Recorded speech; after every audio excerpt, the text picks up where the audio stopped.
People with mobility needs will soon be able to access Pulau Ubin much easier with the construction of a new jetty. It's one of a number of plans to improve the Ubin experience. Conservation efforts will also be enhanced with floating wetlands on the island set to increase by 200 times. Junlo reports. Pulau Ubin, a special place where one can experience the rustic charms of early Singapore. But stepping foot on the island may not be as easy for some. Now, arriving on the island, the first thing you need to do is to walk up this flight of stairs. Now, it's not a problem for most of us, but things can get challenging, especially for those with mobility needs. But the good news is things will soon change as a new accessible jetty is in the works.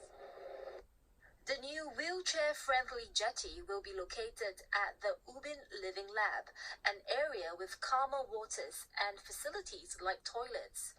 The detailed design phase for the jetty will start in the third quarter of this year. There are also plans to fit ramps or platforms onto bumboats and vans to facilitate movement for those with mobility needs. Our Ubin residents, many of them are old and aged, and when they go back to Singapore for medical treatment or to visit their families, some of them face difficulties coming back home. So how they come back to Ubin when it's high tide, there's less steps to overcome at the public jetty, but that again depends on their condition. So for some, if the condition is more severe, they can't even make it back to the island. Infrastructure aside, a team has also been formed to look into the needs of some 100 residents on the island. That is the hardware. But taking care of the community is also about the hardware, about the people, about the relationships. And so it is important to have a sustained conversation with villagers and those who have come to work on the island to better understand their needs, to maintain cohesion amongst the community, and to look out for their interests. The island's heritage and biodiversity could also be a draw for students in the form of school trips. Teachers are sat together at Pulau Ubin later this year to discuss plans to do so.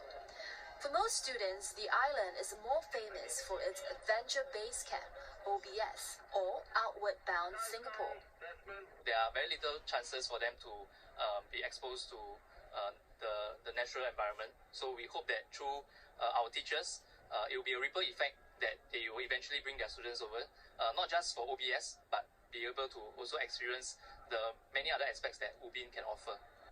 Meanwhile, the size of floating wetlands will increase from 20 square meter to 4,000 square meter.